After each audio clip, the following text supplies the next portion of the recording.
저희 아직 학원이 안 끝났는데 시간도 있고 해서 시작하도록 할게요. 오늘은 저희 학원 처음으로 이제 학부모 간담회 형식으로 준비한 거랑 아이들 발표 없이 정말 세미나만 그리고 선생님들과 이제 간담회 시간, Q&A 시간을 갖기 위해서 이렇게 발표 없이 준비하게 됐어요. 그리고 오늘은 저희가 GMB 하면은 무슨 학원이죠? 영어 학원. 그리고 약간 초등 전문학원 이렇게 이미지가 좀 생겨 있었는데 이번에 저희가 새롭게 거듭나기 위한 도약을 하기 위해서 문자도 받으셨죠?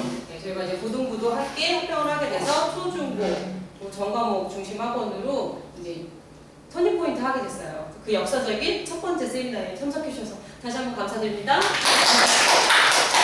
저희가 학원 이름은 GMB 영어학원에서 패럴렉스 학원으로 바뀌게 됐어요. 이제 아이들의 학습 모델을 보시면 초, 중, 고가 중요하잖아요. 우리 학년 연령대. 우리 아이가 초등학생 입학할 때가 엊그제 같으시죠? 네. 근데 벌써 이제 예비 중학생이 돼서 이제 곧 중학교를 목전에 두고 있는데 초등학교 때 무슨 공부를 얼마나 하겠어 싶으시지만 초등학교 때 10세 이전에 사실 아이들의 공부 습관이나 이런 것들이 많이 결정되기 때문에 굉장히 학습 효과를 내기에 용이한 그런 시기고요. 이때 잘하던 아이들이 중학교 가서도 성적 잘 만들고 저희 중학반에서도 초등학교 때부터 꾸준히 해온 아이들이 사실 되게 엘리트 군단에 속하거든요. 이 아이들이 이제 곧 고등학생이 될 텐데 저희 학원 중학반 아이들이 이제 곧 고등학생이 돼요. 그래서 함께 꾸준히 끌고 가기 위해서 이제 고등부를 영입하게 되는데요. 중학교 때 사실 중요한 진로 결정사항이 뭐죠? 고등학교 진학이죠. 저희 관내에 이제 고등학교가 2개 있는데 특별히 이제 특목고나 자사고를 진학하는 아이들도 있을 수 있겠지만 관내에서 고등학교 갈 때는 어느 쪽에 포커스를 맞춰야 될지 중학교 때 사실 대략적으로 진학에 대한 방향을 잡으셔야 되잖아요. 근데 아이들이 사실 이거 혼자 할 수가 없어요. 그렇죠? 엄마 나 동강 갈래. 내 친구가 동강 갈래. 엄마 난 친구 손보고 있어. 할 게 아니라 내가 여기 관내 커트라인 어느 정도 되는지 아세요? 한 학교는 120, 한 학교는 130 정도 돼요. 중학교 대신 200점 만점에 보통 특목고나 자사고 같은 경우는 190점 정도 되는데 관내에서는 이제 130점 높다고 할 수는 없지만 여기도 성적이 안 되면 또 여기도 못 가고 또 저 포울고라고 또 있어요. 가야 되거든요. 근데 나는 조금 약간 하향 지원해서 정말 내신은 잘 받겠다, 1등급 받겠다 하면 조금 하향 지원하는 거고 나는 좀 잘하는 아이들과 파이팅 넘치게 붙어보겠다 하는 친구들은 상향 지원을 하는 거예요. 그런 방향성으로 관리비 함께 잡아주셔야 되고요. 고등학교 때가 사실은 전력 질주하는 기간이잖아요. 근데 초, 중학교 때 공부를 열심히 안 하다가 고등학교 때 갑자기 선생님 한 명 잘 만났다고 성적이 팍팍 오를까요? 절대 그런 일은 없습니다. 초, 중학교 때 정말 탄탄히 체계적으로 아이들 학습 습관도 잘 잡아주고 기초를 탄탄히 하는 친구들만이 이제 고등학교 때 정말 전력 집중해서 수능 성적 잘 받고 좋은 대학 갈 수 있는데 어머니들은 대학 어디 보내주세요? 아직 초등학생이니까 꿈이 많으시잖아요. 그렇죠? 서울대 아니면 대학 아니잖아요.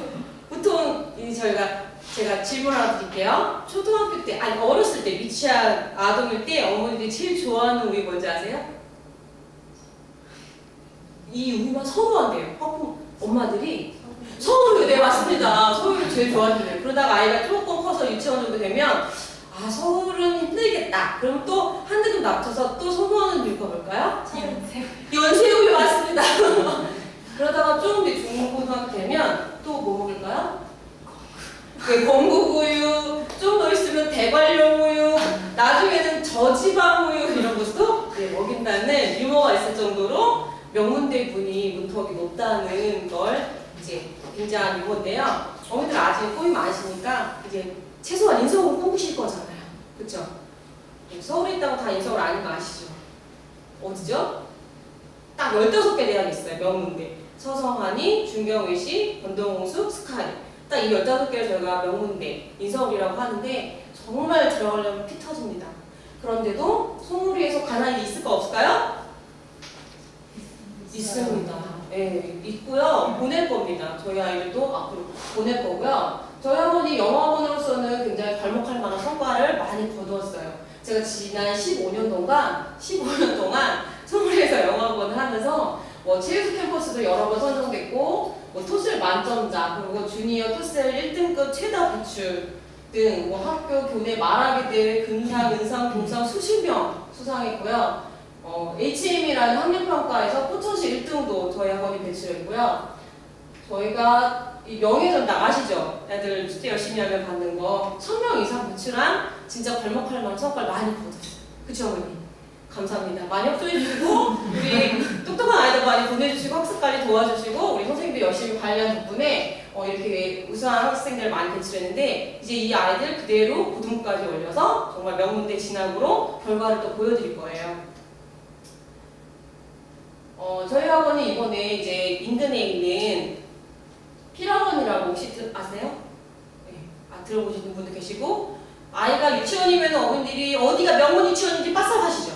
근데 지금 초등학생이다 보니까 아직 고등부 학원의 인지도가 잘 모를 수도 있는데 인근에 아주 역량 있는 고등부 원장님이신데 최근 2년간 배출한 합격생 인원이에요. 저도 보고 깜짝 놀랐어요.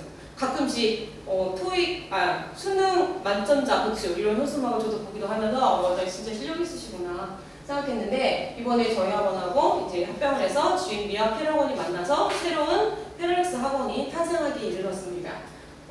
우리 연장 있는 선생님의 소개를 직접 한번 받아보시고 간단한 질의응답 가져보는 시간 가질게요. 자, 우리 B라고 신성 원장님 소개하겠습니다. 안녕하세요. 네, 방금 소개받은 B라고 원장 신승호라고 합니다. 일단 여러 가지 궁금하신 것들도 많으실 테고, 일단 제가 몇 가지를 좀 말씀을 드릴게요. 방금 GMB 원장님이 우유를 말씀을 하셨는데 오늘 하루 종일 저도 그 생각을 했는데 제가 그동안 고등부 아이들 공부 가르치고 응원해주고 대학 보내면서 필요한 건 서울의가 아니고요. 매일 그래요. 매일 공부를 해야 됩니다. 일단은 저는 개인적으로 GMB 원장님이 정말 대단하다고 생각하신 게 꼬마 아이들이 영어를 아주 자연스럽게 접근하고 잘 어떤 시스템을 만들어 보셨어요. 네, 제가 아무래도 저는 고등부 아이들을 가르치기 때문에 초등부 아이들은 저는 지금 맡고 있지가 않아요. 그리고 제가 지금 가르치고 있는 제일 어린 아이가 중학교 1학년인데 2명입니다. 2명인데 그 아이는 올해 2월 달에 처음 만나서 알파벳 소문자부터 파닉스부터 가르치기 시작했어요.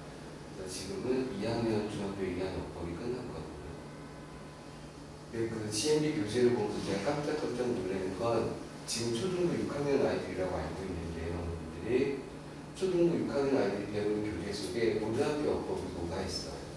근데 그걸 선생님들이 자연스럽게 설명을 하시고 아이들은 그걸 이해를 하겠죠. 근데 초등학교 6학년 아이들이 지금 배우고 있는 어법이 고등학교 모의고사에 어떻게 나오는지 모르는 상태에서 그 어법을 이해를 하고 있는 거예요. 그런 아이들이 고등학교 수능 영어를 만나게 되면 여기 나와 있는 것처럼 원하는 목표를 물론 쉽지는 않습니다. 수능 공부가 쉽지는 않고요. 어머님들 생각하시기에 그래도 학원은 서울에 있는 학원이 낫지 않을까 생각들도 많이 하시고 하는데 이 지역 아이들의 특성을 저는 많이 겪어봤고요. 일단 보시는 것처럼 21 동남 아이들이 되어 있는데 이 표에 나와 있는 아이들 중에서 내신으로만 대학 간 아이는 1명밖에 없습니다. 나머지 아이들은 다 수능을 본 거예요. 여기 성신여대 동남고등학교 이름 오픈을 해도 될지 모르겠는데 예진이라는 아이가 있는데 이 아이는 영어 자기소개서를 제가 써줘가지고 영문과를 붙었어요.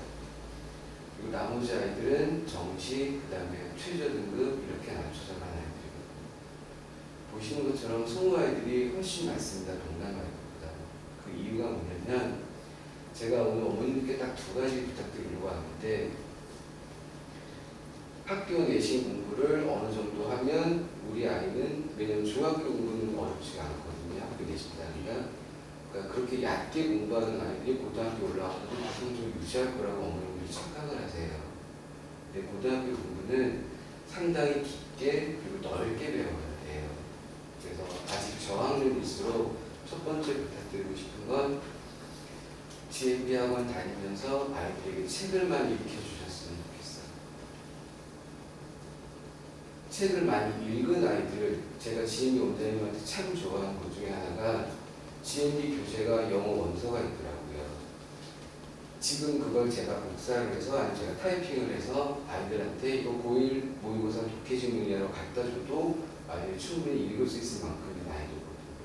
그걸 6학년 아이들이 있더라고요. 보고 깜짝 놀랐는데, 물론 지금 아이들에게 6학년 아이들에게 고등학교 자체를 드릴 수는 없어요. 하지만 초등학교 때부터 파닉스 끝나고 단어 끝나고 이제 기본적인 독해 스킬까지 배운 아이들이 그 다음 단계로 넘어가려면 기본적인 배경식도 좀 필요하거든요. 그때 좀 책을 많이 읽으시는 게 좋을 것 같고, 두 번째 부탁드리고 싶은 건 아까 잠깐 말씀드렸는데 학교 내신만으로는 절대로 좋은 대학 갈 수가 없습니다. 그러니까 어머니들께서 믿고 맡기고 아이가 열심히 공부를 하겠지라고 그냥 내버려 두시는데 절대로 그렇지 않아요. 아이들이 사실 엉덩이를 의자에 붙이는 습관이 상당히 필요한데 아직은 저도 시작이라서 꼬마 아이들을 어떻게 할지 지금 여러 가지 생각들을 많이 가지고 있는데요. 일단 이제 곧 저희 아이들이 이쪽에 와서 수업을 할 거예요. 고등부 아이들이. 그러면 이제 좀 아이들이 봤을 때 이제 형, 누나, 언니, 오빠들이 왔다 갔다 하겠죠. 그러면 그 아이들이 수업을 하는 걸 보고 고3들은 고등학교 언니, 오빠들은 저렇게 공부를 하는구나. 자연스럽게 접할 수가 있어요. 그래서 물론 아직은 꼬마애들이니까 재밌게 수업 끊어서 볼 수 있겠지만 기본적으로 고등부 고3 선배들이 공부한 학원이라는 게 아이들이 인식이 되면 아무래도 조금 더 분위기가 달라질 거고요. 아이들 자체가 공부를 대하는 자세가 조금 달라질 겁니다. 그래서 학교 내신만으로는 절대로 좋은 대학 갈 수가 없어요. 그건 현실이고, 제가 아주 간단하게 말씀드릴게요. 이번 2학기 기말고사 동양고등학교 2학년 영어 4등급 컷 점수가 27점입니다. 기가 차는 점수인데요. 27점이 4등급이에요. 동남에 작년에 문과 4등을 한 아이가 있어요. 문과 4등. 이름은 오픈할 수 없고요. 그 아이는 올 키엘이라고 하는데 다 떨어졌습니다. 그 아이 어머니께서 이 정도 이내면 학교 내신이 1.4였거든요. 그래서 못 가는 경기대를 갈 수 있어요 라고 말씀을 하셨는데 다 떨어졌습니다. 지금 재수하고 있거든요. 이유는 뭐냐면 최저등급을 공부하셨어요. 수능 공부를 못했어요. 그러니까 아이들을 너무 약하게 키우지 마시고요. GMB 와서 영어를 좀 꼼꼼하게 좀 재미있게 많이 책을 읽게끔 그렇게 하셔서 중학교, 고등학교 1년 보내시면 그 아이들이 영작 스킬이 될 거고요. 그럼 영작이 되면 문장 1형식부터 5형식까지 아이들이 분석할 수가 있어요. 그러면 독해 문제 할 수 있습니다. 혹시 또 궁금하신 거 있으면 잘 또 말씀드릴게요. 네, 감사합니다. 우리 신승 원장님께 고등부 맡기시면 수시는 물론이고 정시도 한번 붙어볼 만한 게임이 될 겁니다. 그래서 아까 제가 소개를 깜빡했는데 한 명씩 차례대로 저희 교사진은 소개 먼저 해드리도록 할게요. 지금 소개해받으신 분은 예피랑 원장님, 신승 원장님이시고요. 다음 해주세요. 네, 저는 영어 교과를 맡고 있는 이주연 교사입니다. 네, 저희 학원에서 주의교사로 연예인 교사로 초중고 아이를 맡고 있는 오지쌤이고요. 네, 저는 영어 교과를 맡고 있는 안은별 교사라고 합니다. 선생님이시고요. 네, 저는 수학을 담당하고 있는 안효정 교사입니다. 저희 학원에서 수장 맡고 있는 저희 김진아 오동사이십니다. 네, 홍선이 소개해 네, 주세요. 저는 보통입니다. 저 학원 선생님은 아니고요. GMB GF 본부장입니다. 저 세미나 할 때 몇 번 보신 분들 계실 거예요. 저희 GMB 모든 관내 경기 북부에 있는 GMB 학원을 관장해 주시고 또 원장님들 멘탈 챙겨주시는 아주 요직 중에 중역이십니다. 네, 저희 학원에 많은 큰 도움 주고 계신데요. 오늘 자리에 함께 해주셨고요. 입시와 진로 진학에 관련돼서 어떤 질문이라도 다들 포고해 줄 수 있으니까 네, 자유롭게 이따 바로 저희 반납 시간에 질문해 주시고요. 막 정시, 막 수시, 대학, 뭐 최저 등급 이런 얘기 들으니까 좀 생소하시죠? 남의 네, 남 얘기 같죠. 근데 사실 어머니들 지금 대학 얘기하니까 막 아주 먼 미래 같이 느껴지시겠지만 그걸 곧 다가올 내일이라고 생각하셔야 돼요. 근데 지금 어렸을 때 생각해보세요. 우리 여진이 여경이 막 5살 7살 때 왜 우리 애들만 이렇게 안 커? 그랬지만 벌써 6학년 된 것처럼 이제 곧 고등학교 가고 또 대학 어디 가야 돼 한단 말이에요. 근데 어머니들이 이 세미나를 많이 다니셔야 돼요. 꼭 대학뿐 아니라 저도 이제 진로진학 관련 세미나를 이렇게 다니다 보면 어머니들이 되게 많이 오세요. 그리고 얼마나 열심히 필기하시고 자료 사진 찍으시고 남아서 질의 응답하시고 하는 거 보면 아 진짜 훌륭한 학생 중에는 항상 훌륭한 어머니 서포트가 있구나. 아이들이 사실 이 어려운 복잡한 입시 구조를요 다 알 수가 없어요. 수시 전형 얼마나 많은지 아세요? 2,000개가 넘는데요. 그리고 최저등급 아까 말씀하셨는데 명문대, 좋은 대학은요 최저등급이 다 있어요. 최소한 3등급 이내 나와야지 좋은 데를 가는 거지. 나는 그냥 내신을 잘 받으려고 하향 지원했다가 내신 1등급인데 수능 뭐 5등급 나와. 그럼 절대 좋은 데 못 가는 거거든요. 근데 반대급부로 어떤 아이는 대진여고를 갔는데 저 아는 분 어머니가 대진여고를 갔는데 수능이 1등급이 나왔는데 내신이 5등급이 나왔대요. 이거 무슨 일이죠? 그 공부 잘하는 데 다 모여 있는 거예요. 네. 그러니까 정말 고등학교 지원을 잘 하셔야 돼요. 지금은 잘하는데 얘가 하향 지원했다가 아니 상향 지원했다가 가서 잘하는 학교들은 특목고 자사고 이런 데는 전교 꼴찌로 다 공부를 하거든요. 그러니까 밑에 깔아준 애들이 하나도 없는 거예요. 아무리 열심히 해도 매일매일 공부를 해도 성적이 오르지 않는 그 난감함 속에서 아이가 지치고 좌절할 수도 있거든요. 그래서 진로 진학이 참 중요한 문제고요. 오늘 이제 Q&A 식으로 제가 문제를 준비했는데 아시는 분 자신 있게 발표해 주세요. 지식 경쟁 중심 수업에서 벗어나 학생 참여형 수업을 실시하고 학생의 소질과 적성을 키울 수 있는 다양한 체험 활동을 중심으로 교육 과정을 운영하는 제도는 무엇일까요? 뭐죠? 너무 난해한가요? 네. 우리 아이들이 이제 곧 중학생이 될 거라서 제가 이제 오늘 짚어드릴 내용은 대부분 중학교 가면 변하는 내용 교육 과정들이에요. 이거는 바로 자유학년제입니다. 들어보셨죠? 네. 지금 자유학년제를 맞아서 중학교 1학년들이 전국의 거의 모든 학교들이 1470개 학교가 다 자유학년제예요. 처음에 자유학기제로 시작했다가 이제 자유학년제로 확대 적용해서 1학년 때 시험이 없는 자유로운 학기라고 아이들이 착각하고 공부 안 하고 정신줄 놓고 있어요. 아싸 시험도 없는데 펑펑 노는 아이들 그런 분단이 있는가 하면 다 그럴까요? 아니겠죠. 또 일부 아이들은 사교육 엄청 합니다. 이때 선행도 하고 집에 가서 복습도 하고 하면서 시험도 보고 하면서 실력을 오히려 부족한 실력을 증진시키는 아이들도 있어요. 이러다 보니까 중2 때 처음 시험을 보게 되면 성적이 완전 뒤죽박죽이 되는 거예요. 그래서 6학년 때까지 잘하던 애들이 중1 때 정신줄 놓고 있다가 중2 때 한번 이거 페이스 정신 차리려도 이거 만회하는데 1년 놀면 만회하는데 얼마나 걸릴까요? 한 달이면 될까요? 2년은 걸려요 최소. 하루를 공부하지 않으면 내가 알고 이틀을 공부하지 않으면 짝꿍이 알고 3일을 공부하지 않으면 우리 반이 다 한다는 말처럼 2년은 걸려서 중3 때까지 이걸 다시 뒤엎지 못하는 경우가 다반사예요. 그래서 아이들이 이 자유학년제를 어머니들 잘 알고 시험이 없기 때문에 아이들 관리를 더 잘 해주셔야 되거든요. 사실은 자유학년제를 맞아서 교육과정도 편성됐어요. 오전에만 교과 수업을 하고요. 오후에는 아이들이 예술체육활동, 주제선택, 동아리, 진로탐색 이런 것 때문에 밖에 나와서 돌아다니고 견학 가고 여기 볼링장 와서 볼링 치고 막 이래요. 이런 자유로운 활동들을 많이 하면서 아이들이 진로를 찾는 거예요. 근데 사실 중1 아이들이 자기 진로나 적성을 잘 찾을 수 있을까요? 네, 그냥 여기서 하는 진로 탐색이라는 거는 뭐 병원에 가서 청진기 한번 꽂아보고 진짜라는 흉내, 법원에 가서 판사 이거 두드려보는 거 이런 거를 진로 체험이라고 아이들한테 가정 경험을 시키는데 사실은 정말 아이들이 진로나 적성을 찾기에는 아직 어린 나이이기 때문에 그냥 돌아다니면서 놀면서 시간 허비하는 경우가 많다는 거죠. 그래서 자유학년제를 진짜 잘 보내셔야 되는데 학교가 진로 설정 고교의 정말 중요한 방향성을 중학교 때 잡아야 되거든요.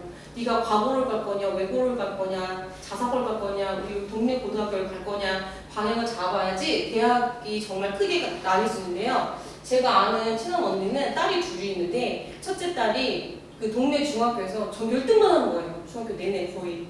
그래서 저기 한민고등학교를 갔어요. 있어요. 아세요? 한명고등학교로 군자녀 아이들이 가는 90%는 군자녀가 가고 10%는 일반 학생들이 가는데 커트라인이 92점인데 93점을 맞고 거기 갔어요. 190점 내신. 그런데 거기 가서 내신이 4등급이 나온 거예요. 중학교 때 1등만 하던 아이가. 그래서 대학을 어디 갔냐면 저기 강원대를 갔어요. 아주 썩 좋은 대학이라고는 할 수는 없죠. 국공이라 괜찮긴 하지만 그 중학교 때 1등만 했던 아이가 나는 중간이 됐다는 게 너무 좌절감. 그래서 전화를 하려고 많이 시도를 했어요. 동네 고등학교 다시 오려고.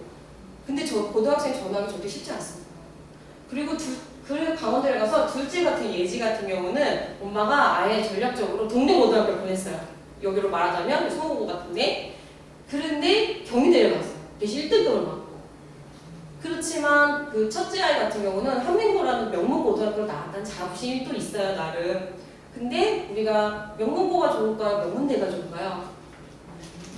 그래서 딸이 2명이니까 망정이지. 언니는 한 명은 명문고를 나왔어, 한 명은 명문대를 들어갔어 라고 이제 미안한 삼으시지만 지금 미르도 그렇고 아들 하나밖에 없고 막 이분은 정말 전략적으로 준비를 잘 하셔야 돼요. 자, 자유학년제가 시험은 없지만 시험이 없다고 평가도 없진 않아요. 여러 가지 다채로운 뭐 수행평가도 있고 학생들끼리 스스로 평가하는 자기평가, 성평가 이런 여러 가지가 있는데 이 자유학년제에서는 협업력이라든가 그룹 활동 굉장히 중요하다고 생각해요. 그러니까 아이들끼리 시간 맞춰서 숙제도 같이 해야 되고 뭐 창작 활동도 같이 해야 되는데 누구는 열심히 참여하고 누구는 이름만 올리고 성적은 같이 받고 이러다 보니까 또 부작용이 있을 수 있겠죠. 그리고 전에는 교사가 일방적으로 강의하는 강의식 수업이었다면 요즘은 학생 참여형 수업, 스스로 직접 토론하고 실습하고 발표하는 이런 수업들이 많이 추가되었고요. 과정형 평가라고 해서 전에는 중간 기말, 기출시험으로 지필평가로 거의 성적의 모든 것이 좌우되던 어떤 단수 암기 테스트식 시험이었다면 요즘에 다채로운 활동들은 과정으로 쭉 평가하는 거예요. 그러니까 어쨌든 아직 시험지도 모르고 시험 성적을 받는 경우도 있어요. 그리고 이제 성적은 수치화돼서 나타나진 않고요. 담임선생님이 생기부에 이런 식으로 서술형으로 써주는 거예요. 고3 때처럼. 자, 이번에도 또 문제드립니다. 제가 이제 암기식 학습을 벗어나서 이런 지필평가의 의존도를 낮추고 아이들의 다채로운 활동들을 다 평가한다고 했잖아요. 암기식 학습에서 벗어나고 학생들이 그룹에서 탐구하고 수행해보는 노력 및 과정 등을 전반적으로 평가하는 질적인 평가는 무엇일까요? 요즘 중학생들이 이것 때문에 난리예요. 수행평가? 네, 정답입니다. 어머니 진짜 선별력이 있으시네. 수행평가. 요즘 수행평가가 진짜 다채롭고 많은데 한 과목당 한 3과목 정도, 3개 정도? 영어 같은 경우는 듣기 말하기 읽기 영역 4개 정도 수행평가를 봅니다. 그럼 한 학기 동안 아이들이 과목별로 수행평가를 다 보기 때문에 한 20개 정도 이상의 수행평가를 보게 돼요. 근데 수시로 보기 때문에 아이들이 대비를 철저하게 하지 못하는 경우도 있고 시험지도 모르고 넘어가는 경우도 있어요.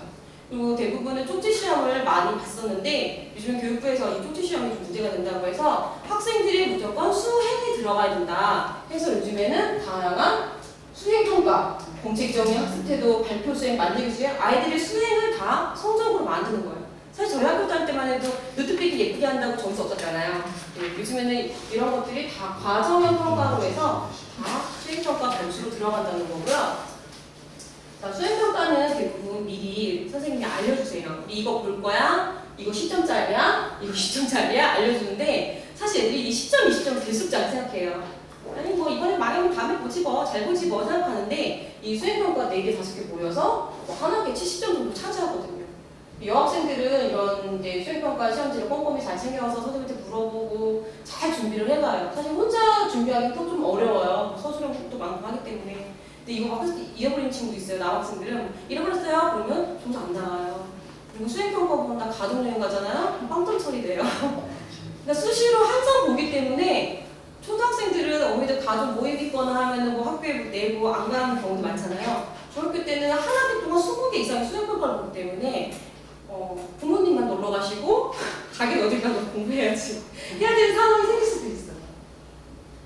자, 저희 2학년 아이들이 이번에 시험을 보고 성적표가 나왔어요. 성적표 하면 되게 집중력이 생기시는데 영어를 예를 들어볼게요. 집필평가가 30% 비중이 들어가고요. 나머지 수행평가가 70%가 들어가요. 중학교 2학년 1학기 때까지 중간고사를 안 보더라고요. 그러니까 자유학년제를 넘어서서 1학년 때도 내내 쉬었는데 중간고사까지 쉬고 기말고사가 첫 번째 2학년 1학기 시험인데 1학기 성적을 다 좌우하는 거죠. 이거 한 번으로. 시험이라는 게 사실 뭘까요? 뭐 아이들이 가지고 있는 머릿속에 있는 지적 자산이 눈에 보이지 않기 때문에 다양한 문제를 통해서 수량화시키는 거잖아요. 근데 이 성적을 올리려고 많이들 애를 쓰는데 성적을 올리려면 사실 실력을 올리는 게 가장 지름길이잖아요. 근데 아이들이 평소에 꾸준히 공부하지 않고 시험 기간에만 벼락치기 하는 아이들이 있어요. 많이 있죠. 네, 저희 학교 다닐 때 많이 봤잖아요. 시험 기간에 벼락치기를 하면은 뭐 지문 달달달달 외우고 기출문제 풀어보고 하면은 점수 어느 정도 올릴 수 있죠. 이런 아이들도 성취감을 느끼게 해줘야 되니까 그런 문제들도 대부분 나와서 그래도 열심히 하면 7, 80점까지 올릴 수 있어요. 대부분. 그런데 이 아이는 이제 90점 이상 받는 성취도가 A부터 E까지 나누는데 진짜 A를 받는 친구들은 어떤 친구들이냐면 시험 기간에만 벼락치기 하는데 평상시에 영어 실력을 위한 공부를 꾸준히 해온 아이들. 초등학교 때부터. 다양한 영역별 학습을 한 아이들. 선생님도 학교에서 아이들의 이제 상위권, 최상위권을 위한 변별력 문제를 내야 되기 때문에 그냥 벼락치기에서 맞을 수 있는 점수가 아닌 진정한 실력을 묻는 문제들이 있어요. 경시대회, 수학경시대회 같은 데 나가보면 마지막 5문제 완전 어려운 거 나오잖아요. 그런 문제는 진짜 실력 자체를 묻는 문제이기 때문에 최상위권을 위한 변별력 문제예요. 이거를 맞추려면 아이들이 평상시에 꾸준히 영역별 학습을 해줘야 되는데 아무리 얘기해도 아이들은 기본기를 탄탄히 할 생각은 안 하고 시험 기간 되면 한 달 전, 늦으면 3주 전 정도에만 잠깐 공부했다가 시험 끝나면 또 어떻게 되죠? 정신줄도 나와요. 이제 너무 고생했다고 생각해서 또 푹 정신줄 놓고 있다가 시험 기간이 다가와야 공부하는데 이 수행평가도 그렇고 학교 성적도 그렇고 늘 학원 선생님, 학교 선생님, 모든 선생님들이 강조하는 건 기본기예요. 평상시에 늘 아까 원장님 말씀하신 매일 서울보다 더 중요한 건 매일 공부하는 거거든요. 근데 아직 아이가 초등학생이다 보니까 아프면 빠지죠. 가족끼리 놀러 가면 빠지죠. 컨디션 안 좋아 빠지고 하는데 꾸준히 공부하는 아이들만이 상위권 성취도 A를 받을 수가 있다는 거죠. 성적은 정말 아이들 실력대로 다 나오더라고요. 오차 범위는 시점 내외예요. 오차 범위라는 건 그냥 아는데 실수로 틀린 거라든지 찍었는데 맞았다라든지 이런 거는 사실 시점 내외이고 대부분은 실력대로 나오기 때문에 상위권의 실력을 원하신다면 아이를 꾸준히 시키는 방법밖에 없는 거죠. 사실은 다 알고 있는 진리인데 적용이 쉽지가 않더라고요. 저희 학원은 사실 시험 기간에 시험 대비를 빡세게 해주는 그런 입시학원 이라기보다는 영어 실력 자체를 평상시에 꾸준히 쌓아주는 그런 어학원인데요. 그래서 저희 학원에는 시험 대비하러 왔다가 시험 끝나면 우르르 빠져나가는 아이들 사실 없어요. 초등학교 때부터 꾸준히 영어 공부하는 아이들이 대부분인데요. 그렇다고 저희가 내신 대비를 안 해주지는 않죠. 그런데 시험을 위한 공부보다는 실력을 위한 공부가 더 우선이 된다는 거죠. 근데 이게 사실은 어머니들이 느끼시기에는 큰 차이가 없을지 모르지만 고등학교 가면 차이가 확연하게 드러납니다. 이건 고등학교 수능 영어 문제고 수학 문제인데요. 이 수능 문제가 70분, 80분씩 돼요. 과목별로 다른데 공부를 꾸준히 해오지 않은 아이들은요. 이 70분, 80분을 안 해내는 것도 힘들어요. 그런데 이렇게 긴 지문은 시간이 45분이에요. 듣기평가 빼고 나면은 한 문제당 할당 시간이 2분이 채 되지 않아요. 이 긴 지문을 빠르게 읽는 리딩 능력, 독해 능력, 그리고 정답을 추론하는 사고력을 이끌어내야 되는 문제이기 때문에 아이들이 기본적인 실력이 있어야 되는 거예요. 내신 성적하고 이 수능하고는요, 사실 서로 다른 세계예요. 아이들은 이거를 모르는 경우가 많아요. 나 중학교 때 나 내신 1등급인데 내가 왜 수능 성적이 이렇게 안 나오지? 그래서 자괴감이 드는 아이들이 많아요. 왜 그런데 너무 사실 당연한 얘기인데 내신하고 수능은 진짜 다른 세계거든요. 내신 같은 경우는 아이들이 교과 질문 달달달달 외우고 기출문제 많이 풀어보고 선생님이 나온다고 찍어준 거 열심히 공부하면 당연히 성적 잘 받을 수 있는데 수능 같은 경우는 오늘 태어나서 처음 본 지문인 경우도 많은 거예요. 그런데 빠른 시간에 읽고 독해하고 정답을 추론하는 이해력과 사고력을 요구하는 문제이기 때문에 꾸준히 공부해서 실력을 쌓은 아이들이 아니면 수능은 정말 넘지 못할 건 돼버리는 거예요. 수학 문제도 크게는 이제 2가지 패턴이 있는데 단순히 식이 주어지고 계산만 하면 되는 문제도 있지만 주어진 도표와 그래프를 보고 식을 만드는 그런 문제들도 있어요. 이 식을 만들려면 스스로 생각하는 능력, 사고력이 정말 필요한 거죠. 그럼 수능을 잘 본 친구들은 진짜 어떤 친구들일까요? 이 사고력이라는 게 뭐 창의성이라고 해서 갑자기 뭐 생각만 골똘히 하면 나오는 게 아니라 평상시에 지식을 기반으로 한 암기학습은 철저히 베이스에 깔려 있어야만 이 암기 능력을 바탕으로, 지식을 바탕으로 창의력과 사고력이 나오는 거기 때문에 모든 문제의 정답은 기초 실력을 차근차근 어릴 때부터 체계적으로 영역별로 쌓아주는 것이 가장 중요하다는 거죠. 저희 이제 2015년 교육과정 개정안에 기준한 문법사항이에요. 이 문법사항은 교육부에서 정한 거고요. 전국에 있는 모든 중3 아이들이, 중학생 아이들이 3년 동안 이 문법 형식들을 다 소화해내야 돼요. 사실 고등학교 가면요, 문법을 새롭게 배우고 자시고 할 겨를이 없어요. 그쵸, 원장님? 웬만한 건 이거 중학교 다 끝내줘야 되거든요. 그런데 학교에서는 선생님이 중요하다고 생각하는 문법 형식들만 배우거나 시험 볼 수 있어요. 그쵸? 야, 여기 이프절 중요하니까 이프절 열심히. 선생님 그거 시험에 안 나와서 이거 공부 안 할래요. 이런 경우가 있는데 저희가 가르치는 방식은 A to G예요. 처음부터 끝까지 이 맥락을 짚어주는 거예요. 이 맥을 잡고 가지 않으면 나중에 모르는 부분이 나왔을 때 새롭게 고등학교 때 배울 수가 없어요. 그래서 저희는 처음부터 초등학교 때부터 영어를 꾸준히 보낸 아이들이라면 중학교 때까지 이걸 최소 3바퀴를 누적 반복합니다. GMB 학습 이 목표는 항상 학습 패턴은 다 누적 반복이에요. 회화도 그렇지만 문법도 그렇고 한 걸 또 해주고 또 해줘야 내면화가 되는 거지. 오늘 처음 배운 게 저는 이해가 다 가요 이런 애들은 없거든요.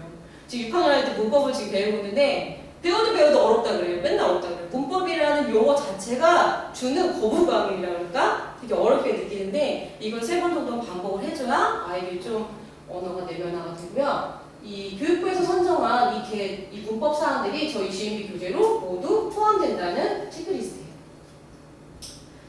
중학교 때 또 하나 문법과 함께 중요한 게 독해 학습인데요. 저희 6학년에 지금 독해를 들어갔는데 이 독해 내용을 보시면 문화, 사회, 정치, 환경 이런 다양한 토픽들을 가지고 아이들이 단문, 장문을 스스로 독해해보는 교재인데요. 그 전에 배웠던 프라임 교재하고는 다르게 생각 단위가 나눠져 있지 않아요. 그리고 해석도 되어 있지 않아요. 그 전에 생각 단위 교재는 다 이게 어순이 끊어져 있고 해석이 다 되어 있고 그랬는데 아이들이 스스로 그동안 훈련받은 내용을 직접 해석해보고 독해해보고 생각 단위를 나누면서 이제 보카리스 학습만 있는데요. 이 소프트웨어는 이제 말하기는 없어요. 아이들이 그렇게 지긋지긋해하는 말하기는 없어요. 보카가 있는데 한 챕터에 단어가 30개가 구성되어 있어요. 아이들이 독하다 보면 단어도 길고 양이 많으니까 머리가 터질 것 같다 그래요. 근데 제가 아이들한테 항상 말해요. 얘들아 암기력에는 인간의 암기력 한계가 있다 없다? 절대 없어요. 애들은 머리가 터질 것 같지만 절대 터지지 않아. 밥을 많이 먹어도 배가 터지지 않는 것처럼 인간의 이 뇌의 용량은 정말 컴퓨터처럼 몇 바이트 제한적이지도 않아. 무한대예요. 알면 할수록 더 쉽고 더 많은 양을, 방대한 양을 저장할 수 있기 때문에 아이들 사실 엄살 많이 부려요. 그쵸? 힘들어 죽겠다 그래요. 특히나 요즘에 전국의 모든 아이들이 다 공부하는 아이들은요 생각 무지하게 내요. 대단한 일이라는 것처럼 학원 갔다 왔으면 됐지 이런 식이고 집에 와서 숙제하는 걸 너무 힘들어하고 스트레스 받는다 그러고 하는데 사실 그런 엄살을 다 받아주시면 절대 안 되는 게 공부만큼 쉬웠어요, 공부가 가장 쉬웠어요 라는 말이죠. 사실 진짜 진리예요. 공부가 가장 쉽고 성공에 가장 쉬운 지름길로 가는 길이고요. 지금 아이들 뇌가 스무스할 때 정말 학습 정보량, 언어 정보량 많이 채워주셔야 될 때예요. 다행히 저희 GMB 아이들은 초등 800 단어를 제가 초등학교 때 무조건 다 뛰게 해요. 지금 다 뛰는 아이들 있죠.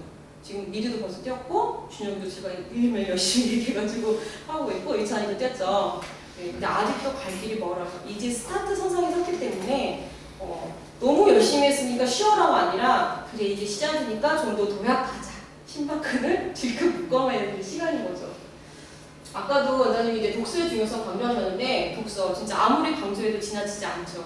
그리고 저는 인생 전반에 걸쳐서 독서만큼 중요한 학습이 있을까 싶어요.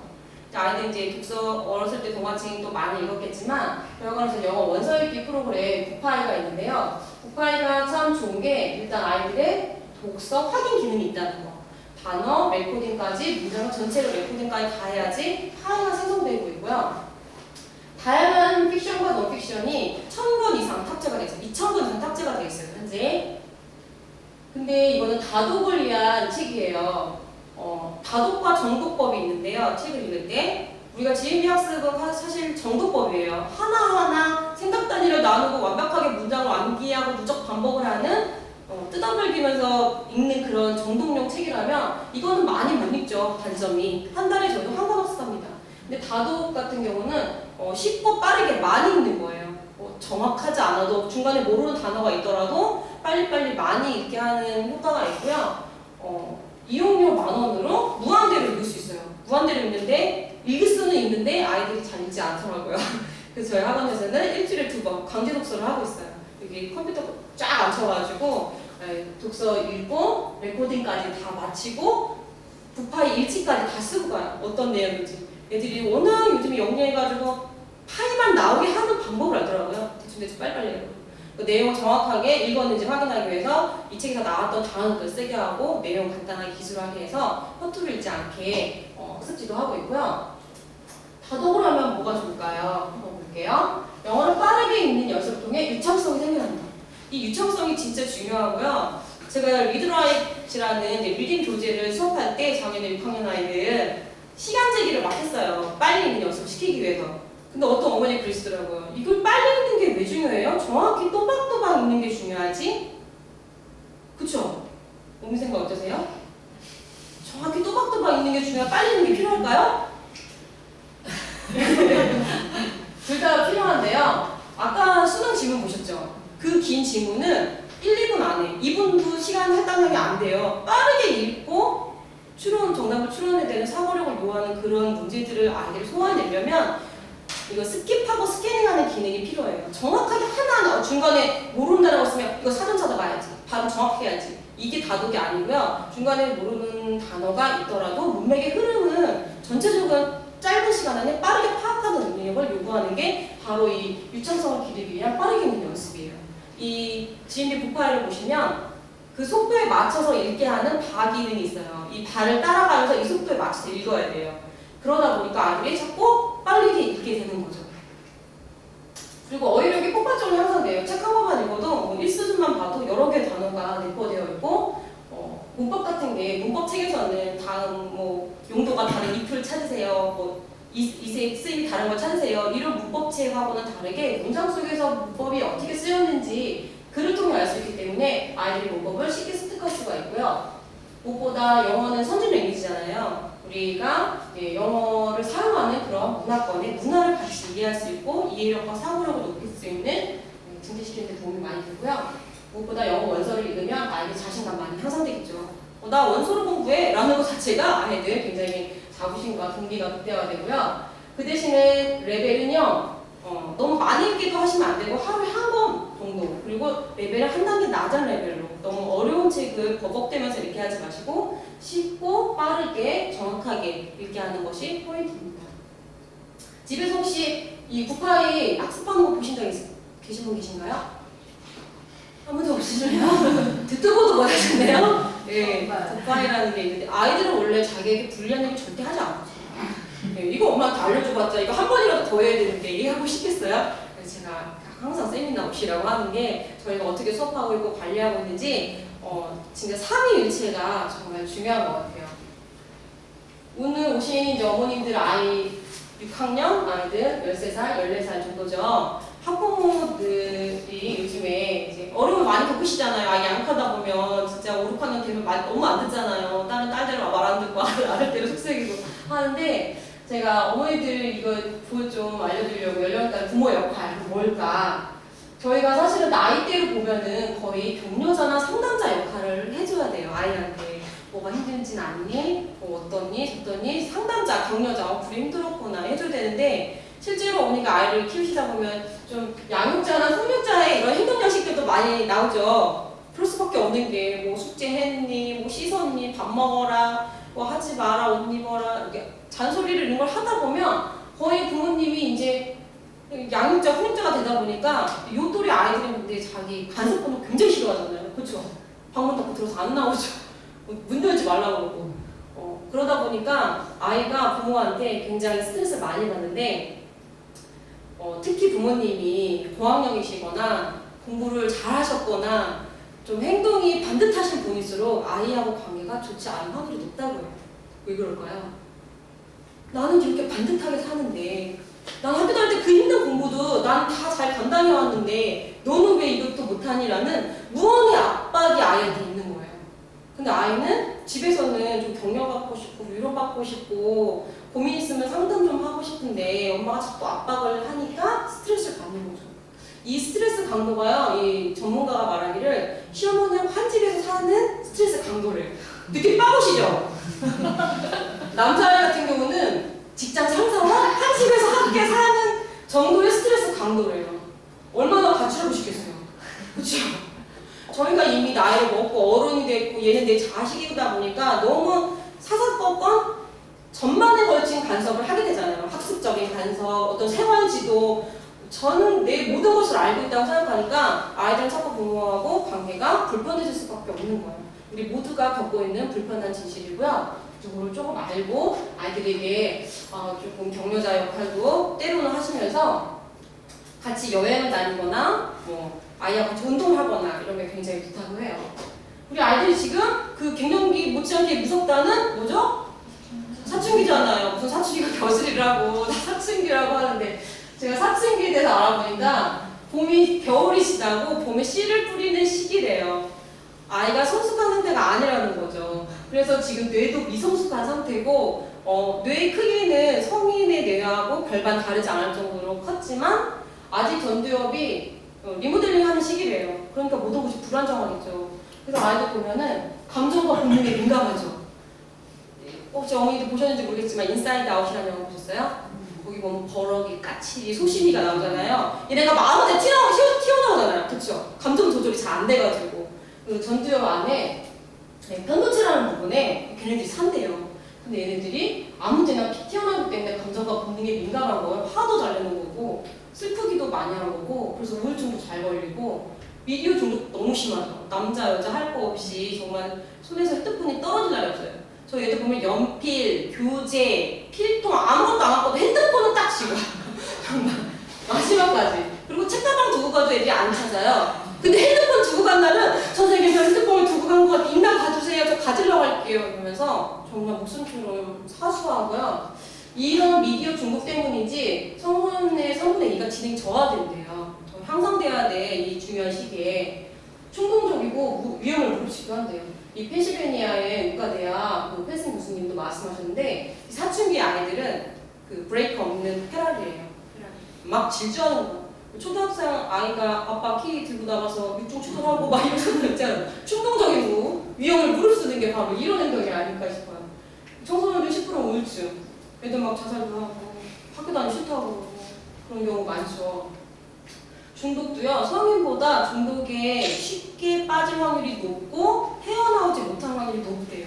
그만큼 아이들에게 중독이 굉장히 위험한데 성인에게는 약물이나 이런 게 알코올 같은 게 일시적으로 심신에 안정을 주는 효과가 있대요. 근데 청소년은 아니에요. 청소년은 영구적으로 뇌가 손상될 수 있는 치명적인 게 바로 이 중독이래요. 그래서 중독 관리를 잘 해주셔야 되는데 스마트폰과 격리하고 지내는 시간은 어떤 방법을 동원해서라도 자꾸만 차르스라고 하더라고요. 여행을 가서 아니면 또 영화를 볼 때 같이 운동을 할 때 핸드폰 잠깐 녹음 연습을 자꾸만 해야지 이런 중독에서 좀 빠질 수 있고요. 여자애, 남자애도 그렇지만 여자애 말할 수 없이 외모에 관심이 많죠. 초등학교 한 4학년만 돼도 벌써 틴트니 뭐니 하자 너무 관심 많은데 이런 게 다 사춘기의 행동 특성들이래요.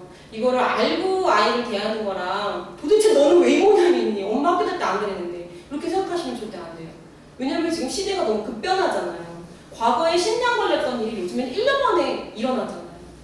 전자기기 업그레이드 되는 거 보시면 아시겠죠? 그만큼 아이들도 환경에 적응이 빠르게 민감하기 때문에 옛날 생각하시면서 호랑이 담배 피던 얘기 하시기보다는 요즘 아이들이 이렇구나. 좀 더 많이 이해해야지. 가와만사도라는 말이 있어요. 아이가 성적이 오르려면 집안이 편안해야 된대요. 집안이 편안해야 학교 성적이 오른다 라는 말이 있는 것처럼 아이한테 자꾸 공부 열심히 해라, 성적 올려라, 닥달해봤자 아무 소용이 없고요. 일단 아이 마음을 편안하게 해줘야 그 다음에 공부도 성적도 오르지 않나 싶어요. 무엇보다 이제 여러 가지 운동이나 이런 것도 좋지만 자녀와 부모의 애착 관계가 내 성숙과 안정에 많이 도움을 준다고 합니다. 근데 우리가 부모가 자녀를 사랑하지 않는 분은 사실 없지만 이렇게 표현하는 방법이 저희가 좀 약간 칭찬에 인색하고 그런 경향이 있죠. 잘한 건 얘기 안 하고 못하는 것만 자꾸 집중하고 성적 같은 경우도 어머니들이 사실 만족하는 성적이 몇 점이에요? 100점 만점일 때? 80점 맞으면 야 좀만 더 해라 90점대다 90점 맞으면 야 좀만 더 하면 너 100점이다 100점 맞으면 수학은 이거는 그래서 끊임없이 더 나은 걸 요구하다 보니까 좀 잘한 거에 집중해 주시고 칭찬해 주시고 부족한 건 좀 격려해 주셔야 되는데 내 아이를 너무 사랑하고 너무 잘 되길 바라는 마음에서 그 반대로 이렇게 하시는 경우가 많지 않나 싶어요. 저도 그러니까 잘하는 건 당연한 거거든. 못하는 것만 자꾸 얘기하게 되는데 아이들의 마음을 좀 더 많이 들여다봐 주시고요. 그렇다고 너무 느슨하게 하시면 절대 안 돼요. 팽팽하게 당겨야지 아이도 그 속도에 맞춰서 달려오고요. 제가 마지막으로 중국에 사는 모소 대나무 이야기 해드릴게요. 중국에 모소라는 대나무가 있는데 나무를 심고 4년 동안 자라지를 않는데요. 요 정도 순 3cm 정도밖에 자라지 않는데 4년 동안 계속 양분을 공급하는데도 불구하고 얘 밥 먹었는데 효과가 없는 거예요. 죽은 게 아닌가 싶을 정도로 답답하게 더디더디 자라는데 5년째가 되면은 6주 만에 15cm가 자라요. 무럭무럭 자라는 거죠. 갑자기 급성장을 하는 거예요. 지난 4년 동안 얘는 뭘 한 걸까요? 뭘 했을까요? 깊이 뿌리 내리고 있었던 거예요. 너무 깊이 뿌리 내리고 이 뿌리가 쭉쭉 뻗어야 저도 나무를 집에서 심어봤는데 뿌리가 10cm가 나면은 위로도 10cm가 나더라고요. 그러니까 뿌리 깊이만큼 무럭무럭 자라는 거죠. 그런데 모소대나무는 특징이 뿌리를 먼저 내리고 위로 줄기와 잎이 나는 거예요. 4년 동안 뿌리를 깊이 내렸는데 우리 아이들이 때로는 철이 들지 않아서 성적이 오르지 않아서 답답할 때 많으시죠? 그럴 때 한 번씩 그래 얘가 깊이 뿌리를 내리고 있구나 지금 뇌가 리모델링 중이구나 곧 완성이 되면은 내 철이 들 때가 되면 들겠죠. 그리고 깊이 뿌리 내린 나무가 또 흔들리지도 않고 높이 자라는 것처럼 우리 아이들 조금 더 인내심을 가지고 지켜봐 주시고요. 우리 내 아이만 잘 되면 안 되는 거 다 아시잖아요. 그렇죠? 전 진짜 우리 나라 미래를 걱정하는 1인이에요. 그런 사회가 없으면 저도 진짜 교육자 못하거든요. 그런 마음 없었으면 저도 제 아이만 잘 키웠겠죠. 근데 우리 나라가 잘 되고 우리 아이의 밝은 미래가 우리 나라의 밝은 미래를 약속할 수 있기 때문에 그래서 우리 열방의 부모가 돼야 되잖아요. 학교에 우리 반에 문제아이 학사 한 명 있어도 우리 아이도 그 영향을 받는 것처럼 내 아이도 소중하지만 모든 아이들이 협력해서 좋은 결과를 만들 수 있도록 우리 같이 밝고 아름다운 사회를 만들기 위해서 어머니들도 함께 해주시고 저희들도 더 열심히 노력하겠습니다. 자, 세미나 여기서 마치겠습니다. 이제는 편안하게 자유롭게 질의응답하는 시간 가져볼게요. 궁금한 거 있으신 분? 질문 한 가지 이상씩 하셔야지.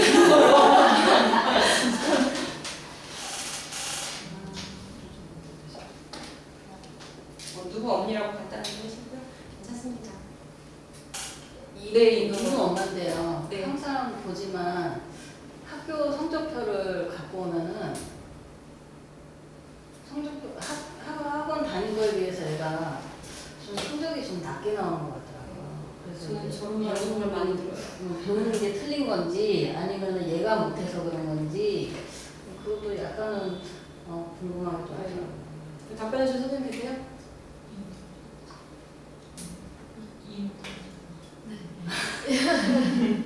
인우가 근데 열심히는 해요. 근데 가끔씩 이제 친구들이랑 놀다 보면 조금 가끔씩 다른 생각을 많이 하는 아이예요. 생각이 많은 아이인데 근데 또 할 때는 또 열심히 하고 또 안 할 때는 또 열심히 안 하고 하는데 이제 그런 거를 계속 옆에서 잡아주고 얘기하면은 다시 돌아오고 하는 친구라서 좀 대화가 많이 필요한